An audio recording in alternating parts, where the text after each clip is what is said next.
welcome to the Gaming Academy, where we talk about games all day, every day. This show is sponsored by Loot Crate. Loot Crate is a monthly subscription service where you can get all your geeky and gaming needs. Use code Gaming Academy to get 10% your first crate. Now, the show must go on. What's up, gamers? It's your boy AA Ron here with my boy Luke Skywalker. And today we'll be diving into how gaming companies have become more corrupt over the years. So, join us on this epic quest as we dive deep into the rise of microtransactions.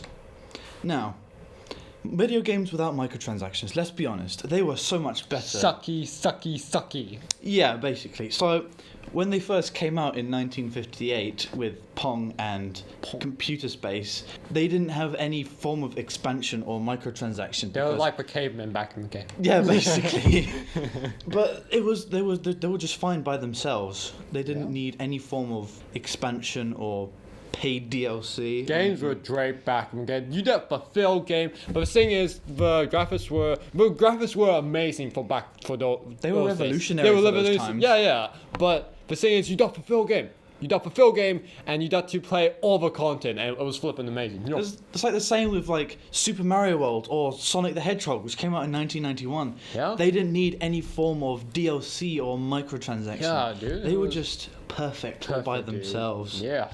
Oh my gosh. Like, there were so many games without any microtransactions. But larger game companies had to incorporate them as a small, tiny... No, they just want more money. Like, they end up not caring for actually the game itself, but they actually cared about just the freaking money, dude. I swear, like, they should just focus on the game, and, like, the audience will applaud you if you make a good game, and just take all that stuff out of the game. I mean, I think you have way more people buy the actual game itself. I swear. Yeah. So, you guys are probably wondering, where did microtransactions come from? Well, I'm about to tell you. Really? So, they were first introduced in 2006 with the Elder Scrolls 4 Oblivion with the Horse Armor pack. It was basically a small little pack where you could buy these cosmetic items of just horse armor. But the good thing was you would just buy it and you would get it. You didn't have to gamble for it or anything like that. The start of hell. Anyway, carry on, Aaron. So, this is a very controversial thing to say, but some people told me that microtransactions, or at least some of them, are fair. I mean, I don't agree with that, but I mean, if you think about it, take Fortnite for example. It's a free-to-play game. We buy a whole bunch of cosmetic items. Well, Aaron, let me stop you right there. Let me tell you a little bit of backstory. So you know, let me let you guys know that back in the day, companies were always like shoving down these microtransactions and these DLCs into people's throats, and that made people want to have like when Fortnite came, right? It was free to play, and what made it so popular is anyone could have it, and people were tired of stuffing stupid money down people's throats, dudes. And when Fortnite came, people were happy to buy the battle pass because you could play the game, but you didn't have to buy the battle pass. You know what I'm saying? So it made it really that's why it became so famous and it had so much money in it. But back to you, Aaron. But Luke, have you ever bought any microtransactions? Or only for battle pass and all that for Fortnite and all that because it was because I wanted to. Yeah. But Stan's looking sexy, smexy. But my first it was like these special camos you would buy in Black Ops 2. Oh yeah. They were like these really special camos. They looked really good. They look good, dude. Now we're getting to the really bad stuff. Oh no, don't do this to me, Aaron. I was excited for this and now I'm gonna be depressed by Let's start off by talking about the newer COD games with their supply drops. Like, why? Why? Like, Activision, they're so money hungry. I swear to God. They used to be a good company. They used to have the best Call of Duty games, and then they just stuff all this shit down. I mean, come on, man. I mean, like, all their previous games before, like Modern Warfare, Black Ops 1, Black Ops 2, they were the best. Yeah, like dude. they were Such a World good at game. War. Like It even was- War at War, dude. Like the new World War II game was they were so bad because it was supply drops and the maps. Oh my gosh, they were so small. It was like arcade like, and I hated it. But can I dude. be honest? World War 2 is actually kind of boring. I'm Yeah, not gonna lie, it was really so boring. bad. And then you did War at War, a game that came out like 10 years ago, and it's so much more fun. Why? You know why? But the question is, why would they put like exclusive weapons into supply drops, like the PPSH from World War II, or like I mean, World do they at War, or something exactly? like that? Do they want people to stop buying their games? What? Like, I mean, the way they're going, it does really sound like Yeah. they want consumers to stop buying them.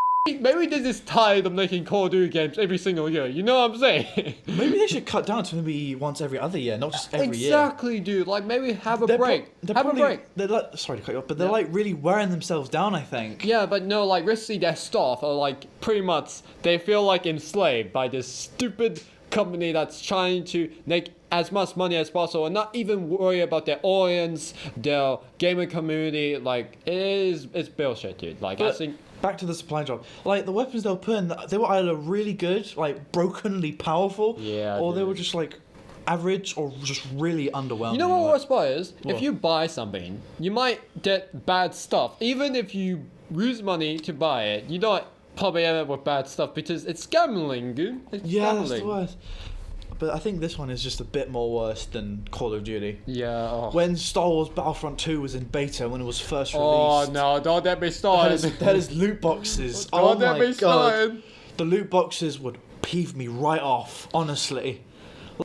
When they first came out, you had the chance to get like purple cards from the crate. Instead of like spending thousands and thousands of hours just grinding to unlock all of it, you could just spend money and have a chance to get it. You wouldn't even be guaranteed to get it. And the worst thing about this is, even if, and sorry to repeat myself in this other topic, even if you buy Apply Dust with real money, you'll probably end up with really bad stuff. Anyway, Yeah, but I like mean, there was a lot more things you could get in the Battlefront 2 loot boxes. You could get weapons, like cosmetic items, like stormtrooper outfits. ruin the game, dude. Of Ew. course, the star cards. I think at one point you could even get heroes from the crates. Yeah, dude. Like you can make your characters like really powerful with these loot boxes, but you would have to buy like at least like 50 loot boxes. And how many loot boxes are tossed in one loot box? It's like £5, dude. Like what? That the- is a rip-off. That is a rip-off, dude. What the hell? But- I wouldn't did that. I wouldn't did that. No, but Luke, I have a question for you. Yes.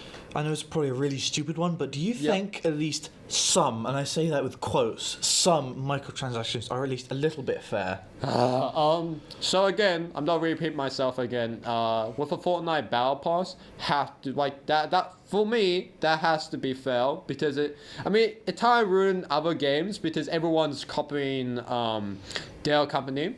I know that, but it's kind of dying at the moment, but still doing pretty well. Damn, I lost my train of thought, but back to you. But yeah, but what other games had? I think Overwatch had some as well. with Yeah, some like- loot boxes. Loot boxes, and it just kind of just ruined the game. Like just, it didn't ruin the I game. mean, I've never played Overwatch, but I've heard that I they're- played it, and I think loot boxes were actually pretty good. I actually enjoy it, but again, like, if you want to have a pedestrian system, maybe just use like some sort of like season pass or something, because I feel like it's fair, but it's not fair. If you get what I'm saying. Yeah. But it's just skins and all that, so it won't make you win the game. Or maybe it will.